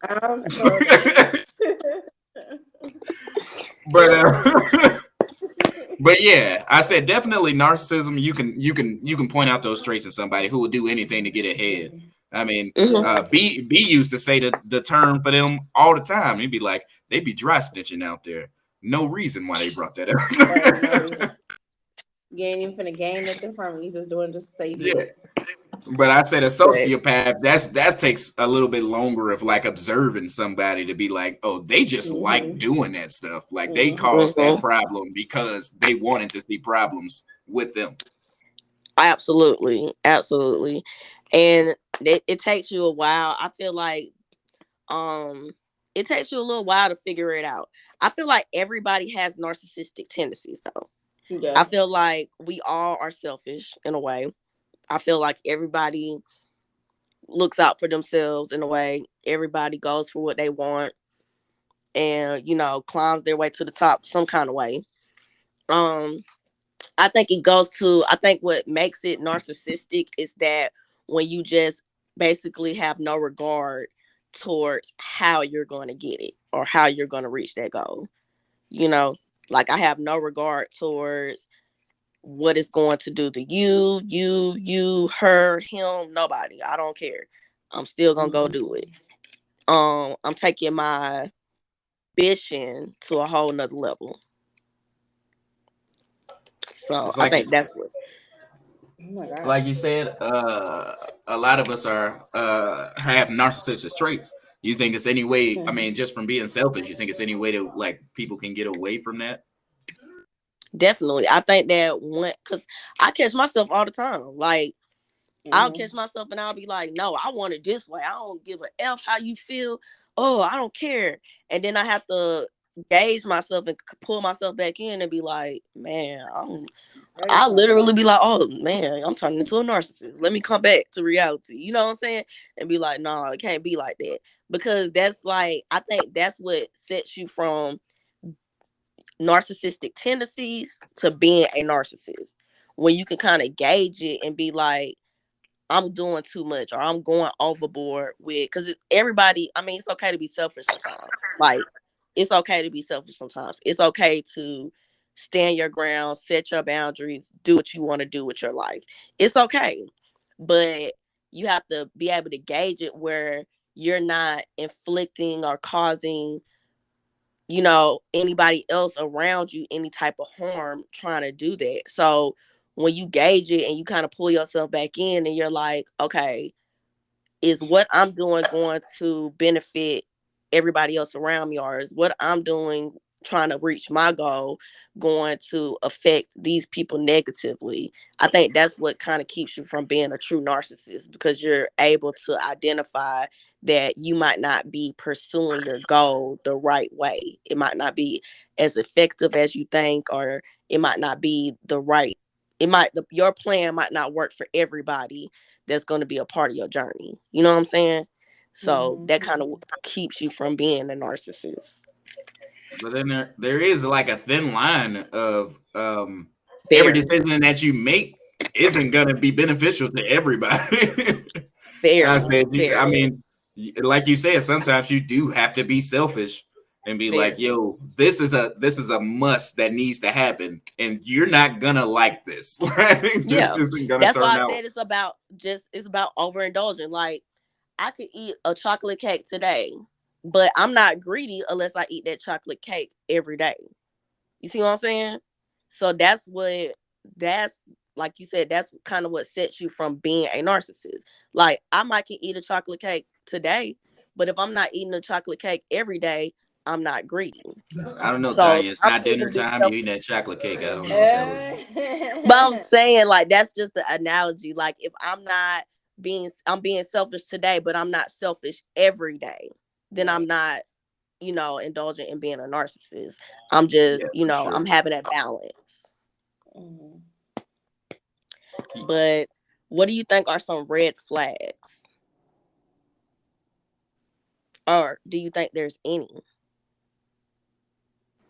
Yeah. I Some think red I flags. think I think where you have to see and put people in positions to show that they are narcissists. It's like you can come up with your theory, but then put it into play is kind of like seeing how it is. Um, some red flags are where if you are in a relationship, or let's say that if you're just having a friendship, how that person, how they talk, and it does have to be about them, and they don't include anybody in the conversation. And especially if you're in a relationship with somebody, you over here just making plans and like, okay, I guess I'm not part of that shit. So, you have no feeling about it. And if I brought it up to you, it's going to be a hard time for you to sit there and be like, what are you talking about? You mean, I did it. I was going to include, no, it's not was. It's the conversation of the present. So there was no conversation. So I think if that person, and I think a narcissist also is hard. They're not going to sit there and listen to you. Sometimes they're going to argue to the death. Sometimes, and that's how you really know is how deep they're going to argue with you. How deep they're going to go into try to say that they're a narcissist, not a narcissist, but you're sitting there showing me the ways that you are a narcissist. But instead of having like an open ear and being like, you know what, I never noticed that. I appreciate you telling me that. You know what I'm saying? Next time how I talk, I just might want to think before I say something, because then I can be able to make sure I include you into the conversation. Because narcissists sit there and talk about themselves all day. Accountability. Yeah, That's they what you're won't do saying, that. accountability. Yeah, they won't do that So because if they have no accountability, that's a red flag. well, that's just one of the signs, one of the red Yeah. flags. Because a lot of people don't take accountability for a lot of things, but that's just a Like, you main made me trait for do them. this. I did That's this crazy. because of you. Yeah, that's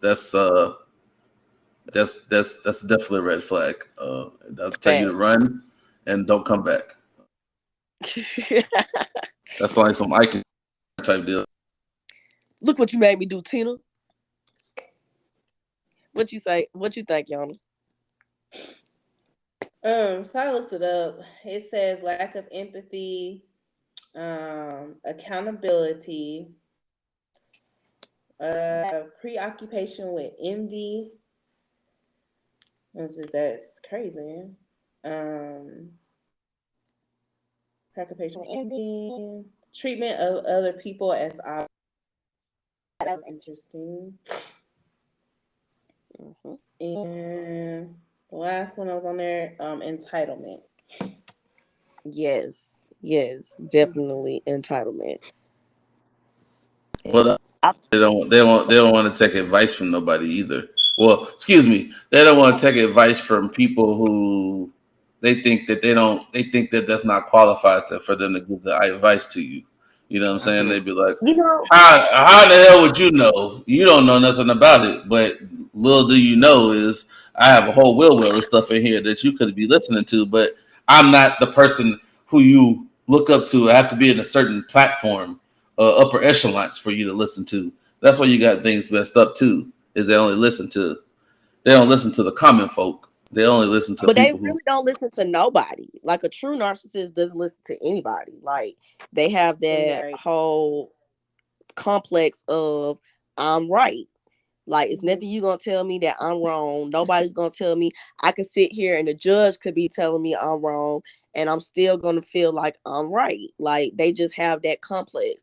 Now, like I see like the entitlement definitely. Like you feel like you're entitled to something just because of your title or your position. You feel like you're entitled to somebody treating you a certain way or doing certain things for you, or the lack of empathy that you have when you do something wrong. Like you do something wrong and you have no empathy. You know what I'm saying? Like you don't feel any regard. Like I did this wrong, but I don't feel anything. Like those are just like telltale signs of like, oh yeah, something's off about this person. Because normal people when they do something wrong, they'll come and they'll realize they did something wrong and they'll apologize. They'll be like, I was wrong for that. I apologize for this, that, and the third, or whatever. A narcissist, they're never gonna apologize to you. They Like be waiting. you'll be waiting forever. Like you never gonna get the apology. You know, I, So I just looked up 10 characteristics of a narcissistic person. And I was like, 5 of these things are just typical American stereotypes. I said, what are those things, Kevin?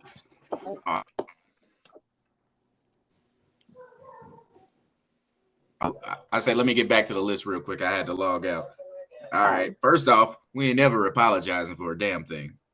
The sense of entitlement is crazy. Yep. All right. That was number 1. Sense of entitlement. I don't think that was it.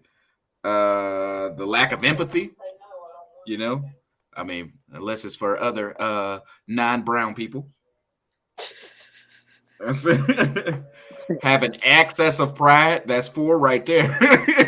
The patriots of America. Like, it's basically don't take responsibility for their actions. I said, God damn, this is just Americans in the the stereotype. I only fit into like 3 of these. Okay, so let's talk about sociopaths. Do you feel like you would be able to see red flags of a sociopath? Or do you think that that's something that you would have to, like, it would take time? Can you repeat the quote? Yeah. So basically, a sociopath, the difference between a sociopath and a narcissist is that a sociopath is more calculated. And where a narcissist would unintentionally bring you pain to, gain something for self-gain, a sociopath will intentionally bring you pain because they take pride and pleasure in bringing pain. So That sounds like somebody who's calculated. They know what they're doing. That means it has to be plot planned and executed. So that takes time to see that, and you have to put people in positions or situations to be able to show that characteristic about it. And like to see it, it's just like you see it how it's played out. You have to break it down how they're pushing it on you in the act of, and that's the way how you really have to target something like that. It has to be in the act of, because afterwards they already got to a point where they done figured out other ways to manipulate what you're about to say anyway, because they've already played it out in their mind many times before. Yeah, so they'll do it the same time you. If you can out, it's almost like you're playing chess, not checkers with them, because they'll try to do this and do that and do this and see if how the person gonna react, and that's how they really gonna go with the rest of the flow. So it's almost like you get a habitual liar out of the situation also at the same time, because they don't even know what the truth is, because if they really calculated or really uncanny, they'll always have an alternate way of doing something. And that's what makes it nasty and sick that way, is when you do something and have the alternative to where if she said this, just already got something to counter that. You know what I'm saying? Like already. Like you like a serial killer. Like at this point, Yeah, like they really Oh, you you like know, a mental serial killer. and What a lot y'all? of people are obsessed with those serial killers and stuff.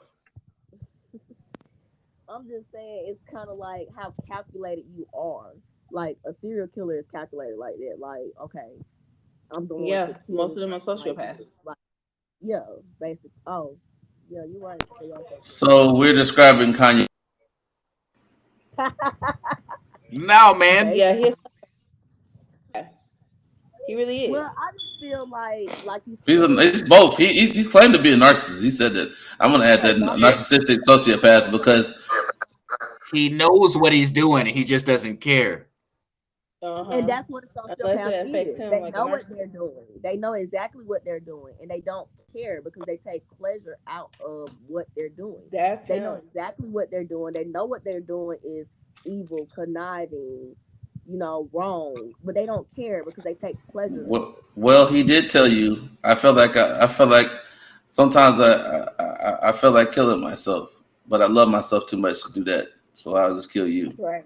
So you know, somebody came over with a song like that, you'd be like, "This, we know what you're talking about now. I understand that." Yeah, I but just those can't. people are really toxic, because it's like those people are incapable of loving anybody besides themselves. Mm-hmm. They're incapable of it. They don't Oh know how. man. They are. They Like are. I like I said, a lot of people are drawn to that though. Like, I mean, you see they just released the Jeffrey Dahmer Yeah, tapes, #1 in the USA. I said yeah, that you show that man's been sent back for 3 seasons. This is supposed to be cancel culture. I didn't know they would make a show like this. They just like, yeah, Yeah, let's it's keep trying watching to this dude keep doing this stuff. killing and that's people the and thing. putting them in a It's place so he can get the like a girl he lot of want. people are Like, man, drawn I to don't want nobody like that. toxic people, but at the end of the day, this like Kim Kardashian. Okay, she has freed herself because she has finally come to the realization this man is never going to be able to love me. Like he's incapable of that. Most sociopaths are incapable of loving other people. Like they can't. How can you love somebody when you take pleasure in seeing somebody suffer? Yeah, Psychologically, take pleasure yeah. in seeing somebody But suffer. some of that, How some of that, how are you ever some going to love? some of that stuff for her is just self-inflicting too, man. So that's a whole Yeah, nother. it is. When you brought Yeah. that upon Slow yourself, down, and I don't please. feel sorry That for you, man you got just too much want on his that. family back. Man, Just want his family back. Hey, Why you talking to my wife? that man been sitting by if his I had a mama. penny for, if I had a penny for every time somebody said, "Oh, I just want my family back," every time you hear He that, just it's, want. He Man, said, that "Why man you been dating sitting my by his wife? I know I'm dating other women. Why are you dating my wife?" That's a psycho. So it's okay for you to be out here. divorce papers is dry. You're a You psycho. talking about why you date my wife? Right. All right, so I do have 10 warning signs of a sociopath. You guys ready? Yes, He we said ready. they just don't care. They don't follow rules. They're arrogant. They lie a lot. They're loners. They con people. They don't seem to think about consequences. They're cranky and they refuse to change. Man, this does sound like Kanye West. They can't. Kanye West. It sounds like a lot of I told you, this is him. This is his episode. This is the Kanye West episode Man. of mental health. He told you, but at least he's transparent. He told you these things, so it's not like we don't know this. But So this is the thing. Once you realize what you're dealing with, once you have pinpointed, okay, this is a narcissist or this is a sociopath. Once you have pinpointed what you're dealing with, it makes it so much easier. Because now all the things like you read off, like they conning, they they lie, stuff like that. It's like now once they throw that at you, you like, Yeah, that's just the narcissism in you. Yeah. You just let that shit. You just let it go. Oh You like, man, yeah, that's just the narcissism man, in that me. sounds like one of Like, my cousin relatives. Yeah. yeah, you just like, yeah, whatever, man. Or like a sociopath, like once they start trying to con you, you be like, yeah, that's just the sociopath in you. Like once you Mhm. realize what you're dealing with and you analyze it and you research it, it doesn't afflict you no more because you know what you're dealing with. So whatever they do beyond that point, it's kind of like, yeah, I already know what you're trying to do because I've already pinpointed this and I know where you finna go with this, and basically I'm prepared for what you finna do because I know what you are now. I So that's feel why I like said, you're kind of putting it off as like, yeah, that's just what you do. I said, no, get away from those people. no, I know. Honestly, yes, I get Like, what you're saying. I get what you're saying, Kevin. But sometimes you have these people that like, you might have messed up and had a kid. One of them. Not saying that's me, but just saying. And so it's just you be in a situation you just be like, I might have to deal with you. So when you forever. get to that point of I know what you are, that person embraces.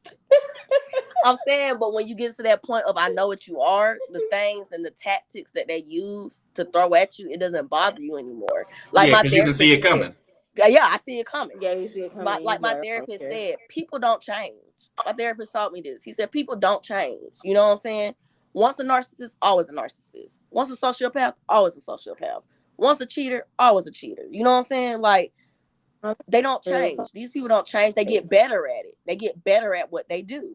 So once you realize what you're dealing with, you get out that whole denial stage and you really come to terms of this is what I'm dealing with. This is who this person is. This person is never going to change.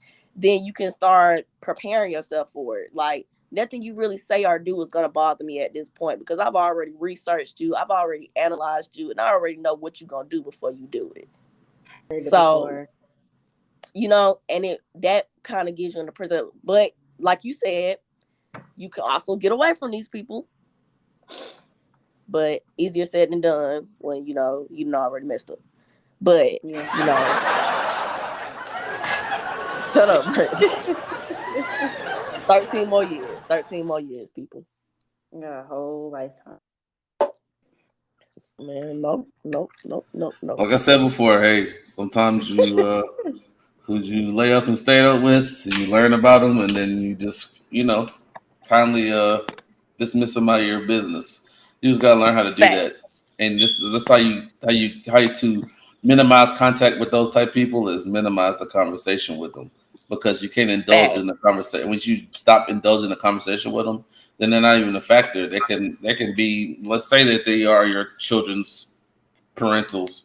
It's ways and means of how you don't have to deal with that. You let somebody else deal with that because now you as a person finding out what that person is, you know how to move around them.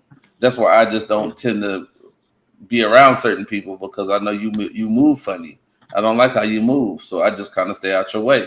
So the best thing to like really try to see and kind of just pinpoint to it is that's all you need to do is make yourself aware of it. You can try to make that person aware of it.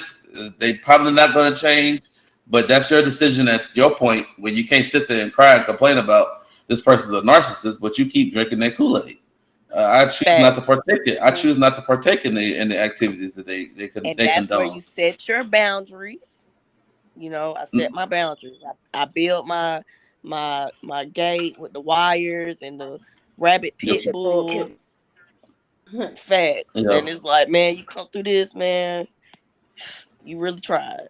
Tight. Yeah, And but that's but then kind of like me getting away from you without getting away from you. Like I could stay right next door to you. And the boundaries that I'm setting internally and externally, I could stay right next door to you. But the boundaries that I'm but setting it internally and but it's gonna externally, it's bother. like It's I gonna go 10,000 miles away. it's gonna bother them more than it's gonna bother you because they're so used to you eating up a bowl of their bullshit that they so used to it and then they can't have access to you. That's what kills them to either to keep pestering you or go find another victim And that's pretty Go much find what it another is. victim, please. Yeah. Because I mean, Go find another victim. I'm not wishing this on All you gotta anybody do else, is but all you gotta do is hold out, because they're gonna have to find another victim. They love it. yeah. So They do. yeah, it's true. And just It knowing is. how they are, but they'll find another victim. You're not Yeah, even you be like, mad about it. no, you sure they're not. Oh, so you hating on him because I'm talking to such. No, go right ahead. No, I'm not. Please Go take ahead. him. Go right ahead. Good luck. Take him. I'm gonna tell you like I'm taking. Good luck. Good luck. Yeah. But all right, guys. We're gonna wrap this up, guys. I greatly appreciate y'all guys coming out, sharing it. I'm not gonna share mine because mine's some local stuff. They're just gonna not be so heavy on charging people with weed and stuff. Anyway, they just need to go ahead and legalize it. Fist bump. Everybody put your fist up. Yeah, they do Y'all it. could just move to Colorado. It's a good time out here. I was thinking about it, Kevin. No, y'all got too many mass shootings up there and stuff like that. Hey, whoa! There was one last year. You stay in Colorado? Yeah. Yeah, you said how There was one last year. Oh, it's very white. Yeah. That really just discouraged me. Didn't that little boy legal across the state lines? Was he from Colorado? Yeah, you name it, shooting at a movie theater, shooting at a school, shooting everywhere. And I'm sorry. You see, that doesn't happen in Texas because everybody's carrying a pistol on them, at all times. Jeffrey, that's fair. Jeremy, you can come across here if you want to because, hey, me and mine, we're going to walk through this damn HEB and go home. You ain't going to make it. I'm just going to let you know. Don't even let you know that. So you already know. You can shoot if you want to. You're going to be shot too. Bro, it's bad. No, it's proven facts. No, it's proven facts. Yeah, you don't hear it like it's proven facts. Like states like Texas and Arizona. I mean, you know both of these, Kevin. They're very loose on the. Georgia yeah, and it's just like nobody's gonna. If everybody knows that everybody's carrying, ain't nobody gonna do nothing crazy. You know what I mean? It's the places where they said, "Oh, we should be strict on the gun laws," and that's where the people be shooting up the most. You know what I'm saying? Also, y'all talking about the same states that if I'm looking down in my car with my light on, I'm getting pulled over. They don't even want to hear it. It's a fine distinct line on how to move. I move particularly with the same. I don't have any flashy nothing. I drive a regular car and I don't try to bring no attention to myself. And at the same time, I'll let you know. Oh yeah, you carry? Yeah, I got a pistol here right now. It's sitting right here on the dash. My hand's right here. What else would you like to know? Yeah. So but at the same time, if you want to go ahead and quick draw McGraw, I got mine too. So it's just to a point where I always tell people, stay strapped, my friend, because they are in these streets. It's a lot of wolves out here in the streets. So protect yourself at all times, and Godspeed to you. Because I don't pull up on me because trust me, it'd be the last thing you want to think about. Just want to let you know that if you ever think about plotting and planning on me, but I'm just letting you know that. Everybody take care of your mental health while they talking about killing people. Yeah, I'm not talking about killing nobody. I'm just telling you I got my piece. If you decided to get your mental health out of whack, I got something to bring you back. Yeah, it's just like I tell my kids. They said, "Why you have a gun?" I said, "Well, I'm a shepherd. Shepherds have staffs. They get away from the wolves. So this is where if wolves want to act up, if wolves want to act up, they can get it too. Hey, I'm just letting you know. That's why I'm a shepherd. Ain't no sheep. Protect yourself at all times. There's a better way to solve conflict than violence. Okay, you're right. So but violence is the quickest way. Now, you gonna try to talk to him. You gonna try to talk to him. That's what you said, bro. I ain't got time to talk to you. If you go ahead and try to, I'm not talking. I will Billy the Kid your ass. I will Billy the Kid your ass. What? Yeah. I'm not. Tanya's out there like, you sure you want to do this? You want to do this? Yeah. All right. It's better ways to solve conflict. Roll up on you with a gun. I'm gonna be like this. I'm gonna be like on training. I'm gonna shoot you and be like, damn, Paul, you could have chose a better choice than that. But Nah, didn't. yeah, I am gonna get mad. And then say, watch. Look what you made me do, do! All right, guys. All right. All right. I appreciate everybody coming on here, and this is Play Your Part podcast. We out.